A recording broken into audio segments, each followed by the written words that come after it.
तो ये हो गई वेरिएंट्स की बात। अब कर लेते हैं हम वारंटी। एयरबैग मिल जाएंगे तो 5 स्टार हो जाएगा, ऐसा नहीं होता है। अब मैं आपको ये चीज बता दूं किसको कौन सा इंजन लेना चाहिए। तो अगर आप लॉन्ग टर्म की सोच रहे हैं, जैसे 7-8 साल के बारे में या फिर जो इवन 9 साल के बारे में भी, तो उस वजह से ये गाड़ी। तो हेलो दोस्तों, क्या आपको पता है कि मैग्नाइट फेसलिफ्ट जो है, जब उसको आप सर्विस करवाने जाओगे 40,000 50,000 किलोमीटर्स पे, तो लगभग आपका कितना बिल बनेगा। उसकी जो एक्सटेंडेड वारंटी है जब आप वो लोगे तो वो कितने की पड़ेगी, और उसका कौन सा वेरिएंट लेना चाहिए। तो ये सारी चीज़ें जो हैं मैं इस वीडियो में इंक्लूड करूंगा।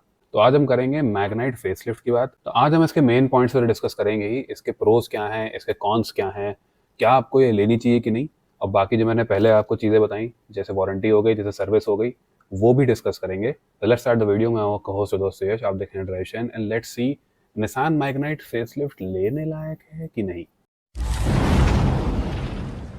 सबसे पहले ये चीज़ है कि इसके फेसलिफ्ट की ज़रूरत ही क्यों पड़ी। तो मैं आपको एक चीज़ बताता हूँ, होता क्या है कि एक कोई भी प्रोडक्ट होता है वो अपने प्राइस के हिसाब से बनाया जाता है, ठीक है।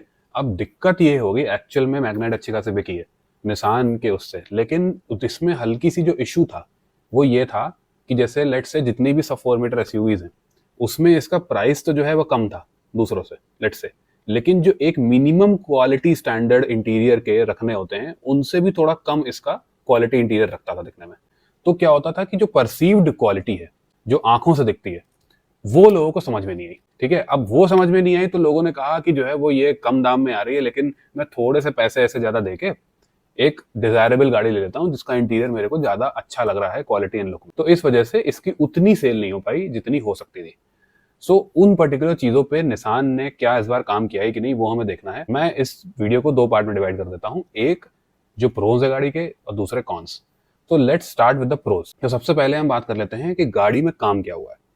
तो गाड़ी में जो काम हुआ है वो ये हुआ है कि अगर आप स्पेशली टॉप के 2 वेरिएंट देखोगे तो आपको जो परसीव्ड क्वालिटी है, इंटीरियर क्वालिटी स्पेशली, वो आपको बेटर लगेगी। उसका मतलब क्या है, इवन जो मिड वेरिएंट्स हैं उसमें भी आपको जो डोर पैड्स हैं उसमें फैब्रिक मिल जाएगा, जो हायर वेरिएंट्स हैं उसमें आपको प्रॉपर लेदरेट मिल जाएगा, ठीक है। दूसरी चीज ये आ गई कि जहां पे आप छूते हैं, जैसे आपका स्टीयरिंग व्हील है, उसकी मुझे ओवरऑल टच एंड फील अच्छी लगी। इसकी परफॉर्मेंस पे, स्टीयरिंग के उस पे हम आएंगे आगे, लेकिन उसके जो बटन्स थे वो भी सही जगह थे और सही हैप्टिक फीडबैक दे रहे थे।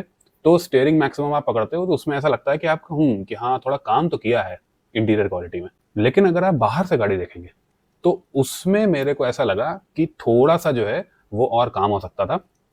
वैसे अगर मैं सिर्फ लुक्स की बात करूं तो मैग्नाइट काफी अच्छी दिखती है। अगर आप वैसे देखें, वैसे तो थोड़ी डैटसनिश दिखती है, लेकिन ओवरऑल अच्छी दिखती है। उसमें फेसलिफ्ट में जो है वो बस थोड़े से कट्स एंड क्रीजेस बढ़ाए, क्योंकि मुझे लगता है कि उनको खुद समझ में नहीं आया होगा कि इसमें हम और क्या बेटर कर सकते हैं। उससे बेसिकली ये चीज हुई, थोड़ा सा आप सब्जेक्टिव हो गया है। पहले जो गाड़ी सिंपल और सोबर लगती थी, अब उसमें थोड़ा कट्स वट्स ज्यादा कर दिए हैं। बाहर से बहुत ज्यादा चेंजेस नहीं है, थोड़ा सा ग्रिल में चेंजेस हैं, फॉग लाइट्स जो हैं उसके अराउंड चेंजेस हैं, और इवन जो जैसे पीछे के टेल लैंप्स वगैरह हैं वो आपको स्मोक्ड वगैरह लगेंगे। नीचे की क्लैडिंग जो है वो चेंज करी गई है, लेकिन आपको बहुत ज्यादा कुछ चेंज नहीं दिखेगा। इवन थोड़े से अलॉय व्हील्स चेंज हैं, बट दे लुक डिसेंट। अब हम कर लेते हैं इंटीरियर चीजों की बात। तो इंटीरियर में जब आप बैठोगे, स्पेशली जो टॉप वेरिएंट में अगर आप बैठोगे, तो आपको लगेगा कि हाँ सीटें जो हैं अच्छी क्वालिटी की हैं, आगे दोनों, पीछे पीछे भी आपको जो है वो लेदरेट का डोर पैड्स पे यूज मिल जाएगा। तो थोड़ी जो प्रीमियम गाड़ियां होती हैं जैसे ऊपर सेगमेंट की सेल्टॉस वगैरह, उसमें इस तरीके का आता है, तो आपको उस तरीके की फील देगा कि हाँ ये चीज अच्छी है। लेकिन क्या वो आगे रैटल करता है कि नहीं करता है, जो पहली गाड़ी में दिक्कत थी, वो थोड़े टाइम बाद ही हम बता सकते हैं। अभी तो एज सच रैटलिंग वगैरह के कोई इश्यूज नहीं थे। अच्छा, एक और बात है, ये गाड़ी लगभग 60+ देशों में एक्सपोर्ट होगी। तो जब एक तरीके से गाड़ी आदमी मैन्युफैक्चरर बनाता है और उसको एक्सपोर्ट मार्केट्स के लिए बनाता है, तो उसमें रिलायबिलिटी जो फैक्टर है वो काफी देख के चलता है, ठीक है। तो जो इंजन और मैकेनिकल्स की रिलायबिलिटी है उसको इस बार काम अच्छा करा गया है। इसी वजह से ये गाड़ी जो है वो मैक्सिमम कंट्रीज में एक्सपोर्ट भी हो रही है। तो अगर आप लॉन्ग टर्म की सोच रहे हैं, जैसे 7-8 साल के बारे में या फिर जो इवन 9 साल के बारे में भी, तो उस वजह से ये गाड़ी उस सेंस में अच्छी होनी चाहिए। ये चीज मेरे को फीलिंग आ रही है। तीसरी अच्छी चीज है वो है सेफ्टी। तो सेफ्टी में अभी हम जो है वो एक्टिव और पैसिव सेफ्टी की बात करेंगे। आपको बेस मॉडल से 6 एयरबैग मिल जाते हैं, आपको चाइल्ड सीट लगाने के लिए आइसोफिक्स मिल जाते हैं, और आपको ESC मिल जाता है। इट्स नॉट जस्ट अबाउट कि आपको सेफ्टी कितनी मिल रही है, इट्स अबाउट कि आपको कितने दाम में मिल रही है। तो एकदम बेस मॉडल से ये सारी चीजें होना, दैट्स अ गुड थिंग। दूसरी चीज ये कि क्योंकि गाड़ी का क्रैश टेस्ट हो चुका है, तो ये एक 4 स्टार गाड़ी है with a stable shell, which is nice. ठीक है, डिसेंट गाड़ी है। अगर आप जो है वो उसमें चेयर बैग, आप बोलोगे चेयर बैग मिल जाएंगे तो 5 स्टार हो जाएगा, ऐसा नहीं होता है। जो सेफ्टी स्टैंडर्ड है वो भी हाई हो गए हैं, तो क्या पता ये न्यू स्टैंडर्ड में लगभग 4 स्टार के आसपास ही जो है वो अचीव कर ले। तो इसमें ऐसा बहुत बड़ी दिक्कत नहीं है। बस ये अच्छी चीज है कि जितने भी सेफ्टी फीचर्स हैं वो कंसिस्टेंट हैं सारे वेरिएंट्स में। आपको लगेगा कि हाँ ये डिसेंट गाड़ी है, एक जापानीज गाड़ी जिस तरीके से होती है, which is descent safety but weight कम होता है, तो उसी तरीके से गाड़ी बनी हुई है कि स्ट्रक्चर अच्छा है, लेकिन जो सारे चारों तरफ के पैनल्स हैं या फिर ओवरऑल वो हिसाब किताब है, उसमें बहुत ज्यादा वजन नहीं है। अभी भी कुछ ऐसी सेगमेंट में गाड़ियां हैं जिनसे ये सेफ है ज्यादा। और अच्छी चीज वो ये है कि अगर आप इसके मॉडल्स देखेंगे तो काफी नीचे से अच्छे वो वेरिएंट्स या अच्छे फीचर स्टार्ट हो जाते हैं। जैसे आपके नॉर्मल एसेंटा मॉडल जो आपका समझ लीजिए 9.5 लाख रुपए का पड़ जाएगा नॉर्मल वाला, और लगभग जो है वो 10.5 के आसपास पड़ेगा आपको टर्बो वाला। उसमें भी आपके क्लाइमेट कंट्रोल आ जाता है, 6 एयरबैग्स तो आ ही जा रहे हैं, ठीक है, एडजस्टेबल ORVMs आ जाते हैं, और एक 9 इंच का टच स्क्रीन आ जाता है। इसमें एक्चुअल में उल्टा है, जो हायर वेरिएंट्स हैं उनकी टच स्क्रीन छोटी हो जाती है। तो लोअर वेरिएंट्स में एंड्रॉयड टाइप की टच स्क्रीन लगाई है, which is fine to use, basic आपको चीजें मिल जाती हैं। और इवन आपको जो है वो काफी नीचे विजिया प्लस से रियर वाइपर वगैरह मिल जाता है, तो ये बहुत बढ़िया चीज है। इवन 60-40 स्प्लिट सीट्स आपको नीचे के सेकंड वेरिएंट से मिल जाते हैं, ठीक है। तो बहुत सी ऐसी गाड़ियां हैं जिनके सेकंड टॉप में भी आपको 60-40 रियर सीट्स नहीं मिलती हैं, ये मेरे को बहुत अच्छा लगा। और रियर के जो हेडरेस्ट हैं वो भी एडजस्टेबल हैं, वो भी अच्छी चीज है। और इवन आपको जो एन कनेक्टा वेरिएंट है, जो आपको टर्बो जो है वो लगभग 11 का पड़ेगा और नॉन टर्बो आपको 10 से नीचे नीचे पड़ जाएगा, वो उसमें पुश बटन स्टार्ट भी आ जाता है, एंड्रॉयड ऑटो और एप्पल कारप्ले वायरलेसली आपको मिल जाता है। तो ये जो फीचर डिस्ट्रीब्यूशन है अकॉर्डिंग टू प्राइस, ये मेरे को बहुत अच्छा लगा कि काफी नीचे के वेरिएंट से आपको काफी अच्छी अच्छी चीजें मिल जाती हैं। टॉप के जो वेरिएंट्स हैं वो स्पेशली उन्हीं लोगों के लिए रखे गए हैं जिनको प्रीमियम फीचर्स ही चाहिए, ठीक है, मतलब जो है वो लेदरेट सीट्स चाहिए या फिर 360 डिग्री कैमरा चाहिए या फिर ये सब चीजें चाहिए। लेकिन जो लोअर वेरिएंट्स हैं उनको ऐसा नहीं है कि जबरदस्ती आपको टॉप वेरिएंट्स की तरफ जो है पुश कर रहे हैं। लोअर वेरिएंट्स भी आप ले सकते हो, मैं आपको वेरिएंट्स बताऊंगा कौन से लेने हैं। अब आ गए हम एक और चीज में, विच इज द परफॉर्मेंस, जो मुझे बहुत अच्छी लगी। मैंने CVT टर्बो वेरिएंट चलाया था। देखिए अच्छी चीज ये है कि CVT में क्या होता है, रबर बैंड इफेक्ट होता है, मतलब 1 RPM पे टंग के गाड़ी जो है वो फिर खींचती है, थोड़ा आवाज ज्यादा करता है। इसमें क्या है कि आपको एक प्रॉपर गियर बॉक्स जैसी फील आती है, मतलब आप खींचोगे तो ऐसे RPM ऊपर जाएगा, फिर खट गियर चेंज होगा, तो फेक गियर्स चेंज होते हैं इसके CVT में।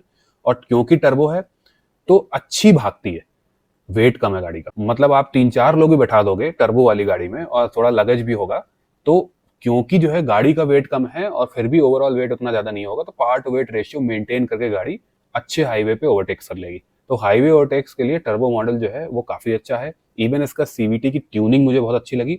CVT में क्या है कि आपका जो गियर नॉब है उसके पीछे एक बटन है, तो इसमें उस बटन दबा के स्पोर्ट मोड लगता है। वो स्पोर्ट मोड में मैंने चलाई, हल्की स्पीड्स पे भी गाड़ी एकदम ईगर टू जंप रहती है, तो अच्छा लगा मेरे को। और दूसरी ये चीज है कि जो इंजन की साउंड है वो नॉर्मल जितनी Hyundai किया के 3 सिलेंडर में अंदर साउंड आती है उतनी ही आती है, मतलब ऐसा नहीं बहुत ज्यादा कुछ आ रही है।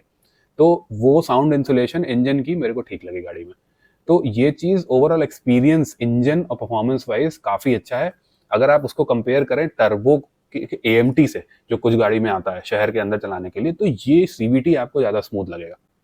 इवन हाईवेज पे भी जो है, जो दूसरे CVT उतनी परफॉर्मेंस नहीं दे पाते हैं, ये क्योंकि टर्बो के साथ मैचअप है इसलिए अच्छा परफॉर्मेंस दे देगा। तो परफॉर्मेंस में ऐसा कोई इश्यूज नहीं है। एक और plus point which is the rear seat and overall practicality of the car, क्या है कि आपका बूट वो भी अच्छी जगह देखा है, 336 लीटर्स देता है सोनेट की तरीके से। जैसे सोनेट में भी थोड़ा सा डेप्थ ज्यादा होगी, लेकिन सोनेट में क्या है कि पीछे वाली सीट में फिर कम है स्पेस। XUV 3XO में क्या है कि पीछे वाली सीट में बहुत ज्यादा स्पेस है तो बूट उतना नहीं है। तो एक सेंस ऑफ स्पेस जो होता है गाड़ी में, है ना, वो इसमें बहुत अच्छा है, और प्लस बूट भी अच्छा है। तो वो जो परफेक्ट बैलेंस बना रखा है, 6 फीट के पीछे 6 फीट आपका बैठ जाएगा, ऐसा जो है बहुत ज्यादा इश्यूज नहीं होंगे। और आपकी सीट्स जो हैं वो भी कंफर्टेबल हैं, डिसेंट थाई सपोर्ट है, और कुशनिंग भी अच्छी है। तो मेरे को ओवरऑल सेंस ऑफ स्पेस गाड़ी में सही लगा। बस ये था कि बीच में एक मिडिल हेडरेस्ट भी, चाहे मिडिल हेडरेस्ट छोटा ही होता, लेकिन बच्चे या फिर पतले आदमी के लिए मिडिल हेडरेस्ट पीछे होना था, तब ये प्रॉपर 5 सीटर बनती।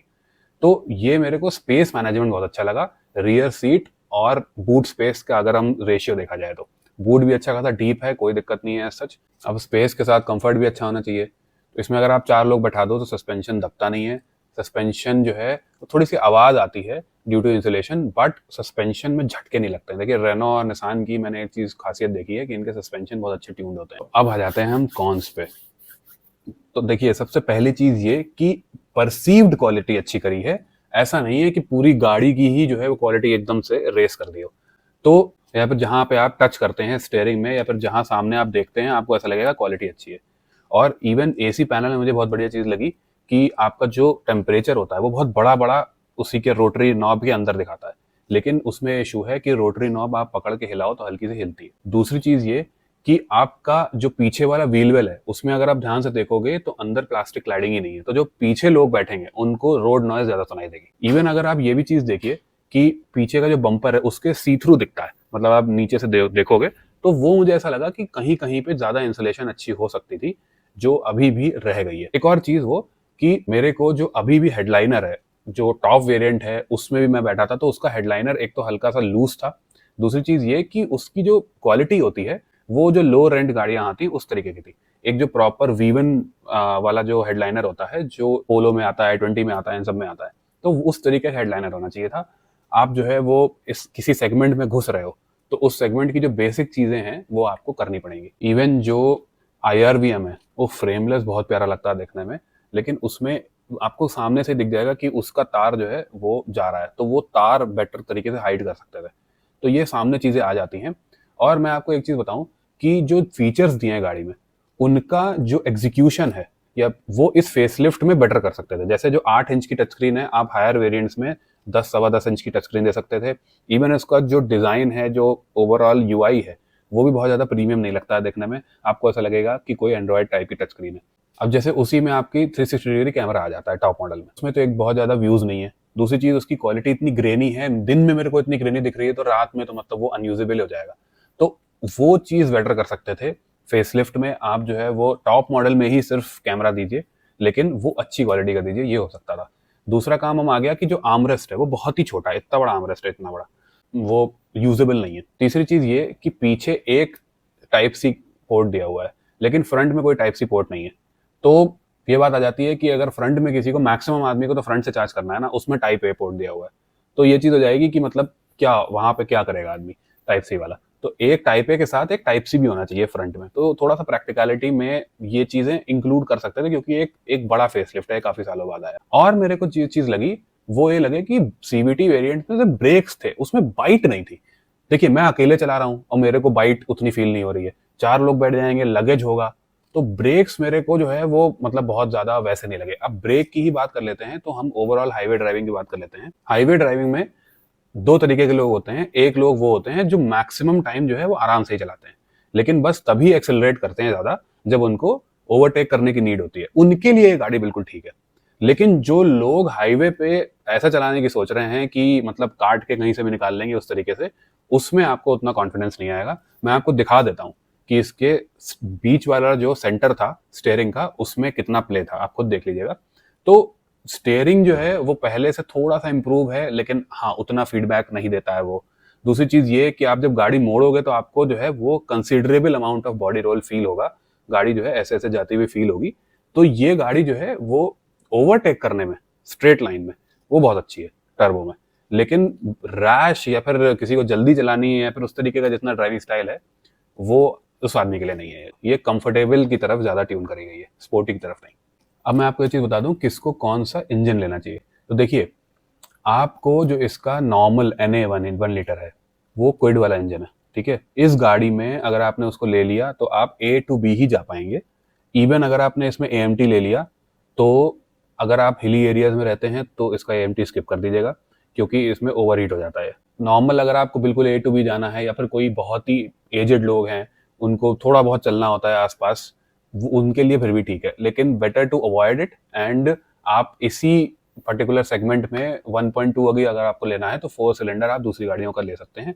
ये इंजन रिकमेंडेड तो नहीं है मेरी तरफ से। अब आ गए हम टर्बो की बारी। टर्बो बहुत अच्छा है, इट्स ए डिसेंट इंजन। तो जिन बंदों को, जिनके घर में एक छोटी गाड़ी है, ठीक है, CNG गाड़ी जिसमें जो है वो शहर का काम कर लेते हैं, उनको हाईवे के लिए एक मैनुअल गाड़ी चाहिए, तो आपको इसका टर्बो वेरिएंट लिटरली 10.5-11 लाख रुपए मिल जाएगा। तो आपने बहुत ज्यादा पैसे खर्च भी नहीं करे, आपकी हाईवे ड्राइविंग भी हो गई और हाईवे में अच्छी भाग भी रही है गाड़ी। 11 लाख रुपए में आपको जो है एक टर्बो सब 4 मीटर गाड़ी मिल गई प्रॉपर विद गुड फीचर्स। आ जाते हैं हम टर्बो CVT के लिए। तो टर्बो CVT उनके लिए है जिनको हर तरीके की जगह चलना है सिटी में, हाईवे पे, लेकिन उनको बहुत ज़्यादा नहीं चलना। कभी कभी निकलना होता है 1000 किलोमीटर मंथ, मान लीजिए 1000-1200, क्योंकि मेरे साथ जब कंसल्टेशन कॉल्स आती हैं तो बहुत से लोग ऐसे हैं जो है बहुत ज़्यादा नहीं चलते हैं, उनको 1000 किलोमीटर के नीचे नीचे ही चलना होता है। उनके लिए बहुत अच्छा है टर्बो सीवीटी। आपको काफ़ी कम दाम में आपको जो है वो एक टर्बो सीवीटी का कॉम्बिनेशन मिल जाएगा और आप आराम से चलाइए। बहुत ज़्यादा एवरेज नहीं देता है वो शहर में, आपको सिटी कंडीशंस में 9-10 के आसपास मिलेगा, हाईवे पे अच्छा दे देगा आपको एवरेज। तो सर टर्बो सीवीटी उन लोगों के लिए हो गया। अब हम कर लेते हैं वेरिएंट्स की बात।